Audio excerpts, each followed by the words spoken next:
Yeah, how's it going, guys? It's Fisher coming at you from the home studio again. And it's actually Sunday night. I'm recording this video the night before because I don't want to get up early and do it in the morning. Got a little bit more energy right now. I actually, brought some popcorn in here so I can munch on some popcorn while I talk to you about Kill Mockingbird. I got a nice cup of tea. Oh, green tea. It's really good for you. Antioxidants. I don't know exactly what those are, but I guess they're good for you. So I'm going to keep on getting those. Before I get into To Kill a Mockingbird Chapter 3 today, I'm going to try to keep this video fairly short. Content-wise, it'll be pretty short, but I do tend to talk too much, so there's no guarantee that it'll actually be all that short. I had this startling revelation today. Have you ever had one of those moments where you realize something that's so completely obvious that it makes you feel like a total fool for not getting it in the first place? I mean, I'm sure that you have. I've had many of them in my life. Sometimes it's like previously believed information that sometimes you come to reevaluate and you're like, how did I ever believe that?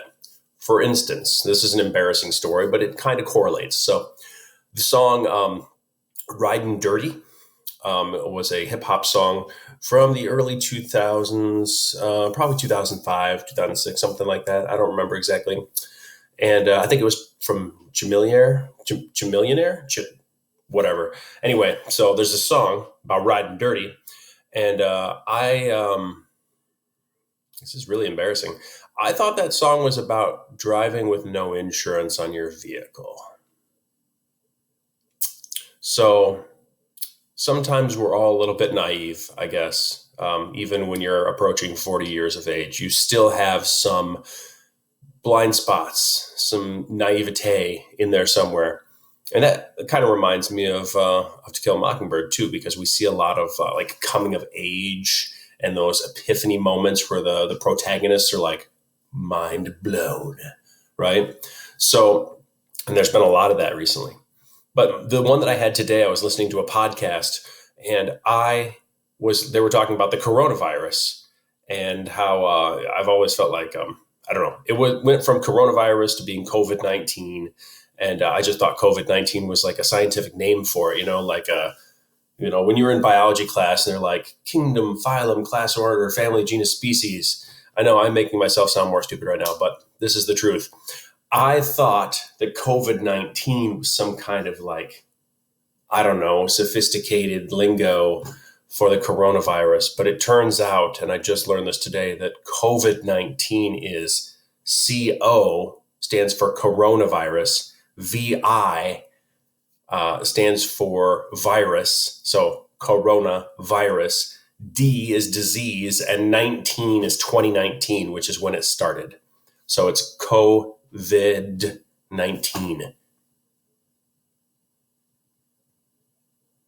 And when I heard that, I was like, that makes so much sense. And I got on Google to confirm it, and I confirmed it, and I double confirmed it. Now I could still be wrong because the internet and stuff is kind of sketch these days, but I definitely I was today years old when I realized that kind of moment today. And it was like, whoa, maybe I really don't know everything all the time. Nah. Okay. So getting into what we're actually supposed to be doing today, we're supposed to talk about To Kill a Mockingbird, chapter 23. So at the very end of 22, Atticus is talking to the kids about the Tom Robinson trial. And it turns out that the reason that the jury took so long to decide whether or not Tom Robinson was guilty is because there was a member of the jury who wanted an outright acquittal. And it took 11 guys and several hours to wear him down. It also turns out that that person who wanted to have Tom Robinson acquitted of the crime was a Cunningham from Old Sarum. So that'd be Walter Cunningham's relative in one way, shape, or form, which means that they were in the group of people that were there to kill Tom Robinson at the prison or at the jail. And they were all set to assault Atticus if they needed to. And we all know that Scout kicked somebody in the crotch and then accidentally made those guys reconnect to their humanity. And then they left and stuff. But that had a big enough impact on that person that he stopped the deliberations, or he held the deliberations up for several hours, which is crazy during this time period, because usually if it was a black guy versus a white person, it was over in a couple of minutes. They're like, yeah, he's guilty because his color. So that part of the chapter is actually pretty quick. It's over and done with. And then Scout mentions that she originally she felt bad the day that she stood up for Walter Cunningham to the teacher on her first day of school and started off on the wrong foot. But now she looks back on that and she's really grateful that she did that. And she said, you know what? When we get back to school, I'm going to invite Walter over for supper again. And Aunt Alexandra, who had been listening but not saying anything, looked up and she said, oh, no, you're not. And Scout's like, what? And then we start to get into the topic of judgment. Okay, and so I've got a few excerpts, not a lot, but I've got a few excerpts I want to read to you. Let's see. I've got one that's really big. Not like big, but really powerful. I'll just go to that one. So I'm on page 255 of chapter 23 of To Kill a Mockingbird. I remember the distant, disastrous occasion when I rushed to young Walter Cunningham's defense. Now, I was glad I'd done it. Soon school starts. I'm going to have Walter home for dinner. I planned, having forgotten my private resolve to beat him up the next time I saw him. He can stay over sometimes after school, too. Atticus could drive him back to Old Sarum. Maybe he could spend the night with us sometime. Okay, Jem? We'll see about that, said Aunt Alexandra. I bet her middle name's Karen. Sorry, Karens. I'm just kidding. My aunt's name is Karen, and she's a lovely woman. I'm just speaking in meme-ish, you know? Anyway, Aunt Alexandra is just now down with that. Surprised, I turned to her. Why not, Auntie? They're good folk. She looked at me over her sewing. You know, she had that look on her face, really like she got her glasses on. You ever had... Stop. There we go. All right, this is important. You ever have somebody, they wear glasses, and they like tip the glasses down, and they look at you like you're an idiot over the top with their glasses? Well, that's what Auntie did to Scout. She's like, please, let me just tell you a little something here, kid. She said, Jean Louise, there's no doubt in my mind that they're good folks, but they're not our kind of folks. Now, keep in mind that this is not a race issue, right? Because the Cunninghams are definitely white. We talked about the social hierarchy of Macomb County, and there are like the four divisions. We got the city people, we got the Cunninghams, we've got the Yules, and we've got all of the black people. And actually, Jem alludes to that and talks a little bit about it in this chapter. And Jem actually clarifies to Scout when Scout's looking baffled, like, what does that mean, our kind of folks? Because a 9-year-old or an 8-year-old doesn't understand classism, which is exactly what Auntie's spouting off about right now. She doesn't want these trash people hanging out with her niece not because it would ruin her niece. It's never about that. It's always about how that reflects on you. When you're judging other people, it's not about judging those other people in this type of a situation. It's more about how you feel about yourself. And if your niece, okay, you're Alexander for a second, right? Put your glasses on, get your snooty look going. Your middle name's Karen. And your niece is playing with those people that live out in the holler. Well, that does not reflect well on you. Your other socialite friends that are at the knitting circles and the tea parties and stuff are totally going to talk about you behind your back because you got a trashy little niece or whatever. So you can't let that happen. And that's what this is. That's the root of classism. Classism is really rooted in power, but the power is, I feel, rooted in insecurity. People really care what other people think about them. And I've talked about that in other videos. And that's where it all comes from. Aunt Alexandra doesn't want other people to look down on her. She wants to be like the person that everyone looks up to, the model character. If you've not read the book, The Help, you'll probably read it in 10th grade. This reminds me a lot of that circle as well. Really good book. Really good book. Okay, I digress. Kind of. All right, so I've got another section here, 256. She had said, indeed not, but this time she would give her reason. But I want to play with them, with Walter, Auntie. Why can't I? And this is where she's actually going to spell it out. Okay? She took off her glasses. She stared at me. Because he is trash. That's why. Why you can't play with him. I'll not have you around him picking up his habits and learning Lord knows what. You know you're enough of a problem for your father as it is. That is a harsh thing to say. And Scout is a bit of a scrappy young lass. And so if Jem weren't there to catch her, which he does right there, he catches her in like a chicken wing and pulls her out of the room before she could pop Auntie right in the face, which frankly is what the reader, I think, maybe it's just my perspective, but I think that's what the reader really wants. You want Aunt Alexandra to just get knocked down a couple of pegs because she's kind of a jerk. But she does represent a legitimate demographic of people. No? All right? She's a social elite person who's insecure about herself, and so she judges other people. That happens. That's part of American society today. It's woven into the fabric of our world. So fast forward, we're in Jem's room now. Scout has calmed down because Jem gave her a little bit of candy. Good older brother move.